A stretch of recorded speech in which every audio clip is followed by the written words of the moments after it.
Hallelujah, praise the Lord. இந்த புதன்கிழமை இந்த இரவு 8:30 மணி அளவிலும் ஆண்டவராகிய இயேசு கிறிஸ்துவினுடைய 912வது தேவனுடைய சத்தியம் ரோமர் சுவிசேஷ புஸ்தகத்தில் 16வது அதிகாரத்தில் 4வது வசனம். இதை அப்போஸ்தலன் பவுல் என்ற ஒரு ஊழியக்காரர் பதிவு செய்கிறார். கிறிஸ்து இயேசுவுக்குள் என் உடன் வேலையாட்களாகிய பிரிஸ்கில்லாவையும் ஆக்கில்லாவையும் வாழ்த்துங்க. எதனாலன்னு சொன்னா, அவங்க என்னுடைய பிராணனுக்காக ஊழியம் செய்கிற என்னை காப்பாற்றுவதற்காக தங்கள் கழுத்தையும் கொடுத்தார்கள். ஆண்டவராகிய இயேசு கிறிஸ்துவனுடைய ஊழியம் என்பது உயிரை கொடுத்து கழுத்தை கொடுத்து தங்களுடைய ஜீவனையும் பொருட்படுத்தாமல் தான் இந்த விலையேற பெற்ற இந்த பைபிள், இந்த வசனம், இந்த வேத வசனங்கள், இந்த புஸ்தகங்கள் எல்லாம் இயேசு கிறிஸ்துவனுடைய பரிசுத்த ஆவியினாலே ஒவ்வொரு ஊழியர்கள் மூலமாக இந்த பூமியில் எழுதப்பட்டு மனிதன் ரட்சிக்கப்படும்படியாய் கொடுக்கப்பட்டிருக்கிறது. இந்த உலகத்தில் உபத்திரவங்கள் எல்லா மனிதனுக்கும் உண்டு. நான் உலகத்தை ஜெயித்தேன், நீங்களும் செய்யுங்க என்று சொல்லி நம்ம ஆண்டவராக இயேசு கிறிஸ்து சொன்னார். நான் என்ன நினச்சேன்னா, இந்த உலகம் என்று சொன்னால் ஆண்டவருடைய பிள்ளைகள் வரமாட்டாங்க, சபையில் உள்ள ஜனங்கள் வரமாட்டாங்க, ஊழியர்கள் வரமாட்டாங்க, நம்முடைய சொந்த குடும்பத்தில் இருக்கிறவங்க வரமாட்டாங்க, நமக்கு விரோதமாக இருக்கக்கூடிய இந்த உலகத்தினுடைய ஜனங்களால் தான் நமக்கு உபத்திரம் வரும்னு சொல்லிட்டு நம்ம நினைத்து கொண்டிருக்கிறோம். ஆனால் அது கிடையாது. உலகம் என்று சொன்னால் சொந்த வீட்டார் கூட உனக்கு சத்துருவாய் மாறுவார்கள். உலகம் என்று சொன்னால் சொந்த சபைகள் கூட உனக்கு விரோதமாக எழும். உலகம் என்று சொன்னால் ஆண்டவருடைய பிள்ளைகள் கூட உனக்கு எதிராக சில வேளையில் எழும்புவார்கள்.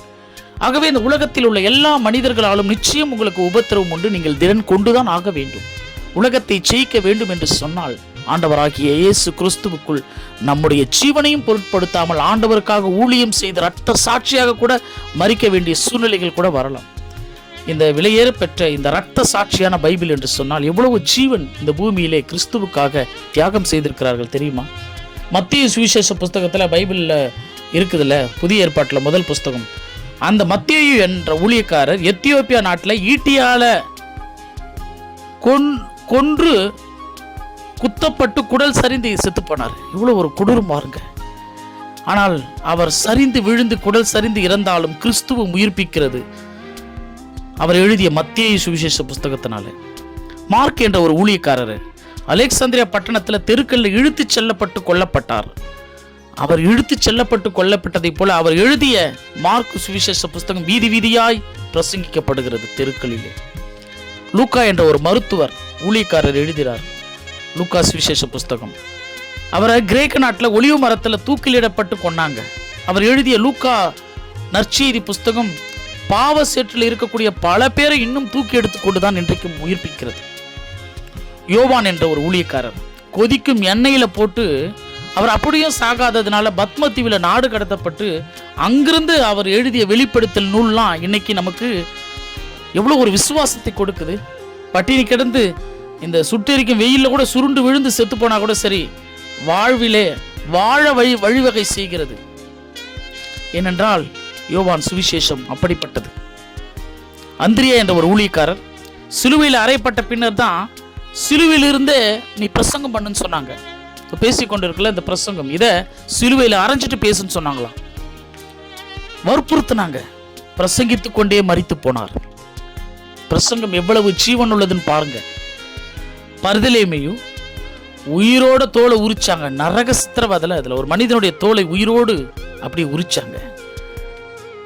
இப்படிலாம் இந்த சுவிசேஷம், இந்த ஊழியம் இயேசு கிறிஸ்துவுக்காக எல்லோரும் செஞ்சாங்க. தோமா என்ற ஒரு ஊழியக்காரர் நம்ம இந்தியாவுக்கு வந்து சென்னையில் ஈட்டியால குத்தி அவரை கொலை செய்தாங்க.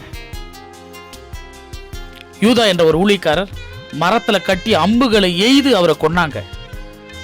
பேதுரு 3 முறை மறுதளித்த பேதுரு என்ற ஊழியக்காரர் ரோமில சிலுவையில தலைகீழாக வைத்து அடித்து கொன்னாங்க. பெரிய யாக்கோபு என்பவர் எருசலேம் நகரில் தலையை வெட்டி கொண்டாங்க. சின்ன யாக்கோபு என்பவர் கோபுரத்தில் தூக்கி போயிட்டு உச்சியிலிருந்து கீழே தள்ளி அப்படியும் சாவாததுனால அடிச்சு கொண்டாங்க. இப்போ நம்ம பார்த்த இந்த ரோமர் புஸ்தகத்தை எழுதிய அப்போஸ்தலன் பவுல் ரோம பேரரசனால் தலை துண்டிக்கப்பட்டு ஊழியம் செய்து இருந்தார். ஆகவே இன்றைக்கு நாம் இருக்கிறோம் கிறிஸ்துவுக்காக. எப்பொழுதுமே நெருக்கடியில் வரும்பொழுதுதான் நம்மளோட விசுவாசம் சோதிக்கப்படும். ஆபத்து வந்தாலும் நம் ஜீவனை பொருட்படுத்தாமல் இயேசு கிறிஸ்துவுக்காக இந்த பூமியிலே வாழக்கூடிய ஒரு விசுவாசம் தான் உண்மை விசுவாசம். ஆகவே ஆண்டவருடைய ஜனங்களே, எப்பொழுதுமே திடன் கொள்ள வேண்டும் கிறிஸ்துவுக்குள்ளாக. இந்த வேத வசனங்கள் என்பது உலகத்தில் இருக்கக்கூடிய ஜனங்களுக்கு வேண்டுமானால் அலட்சியமாக இருக்கலாம்.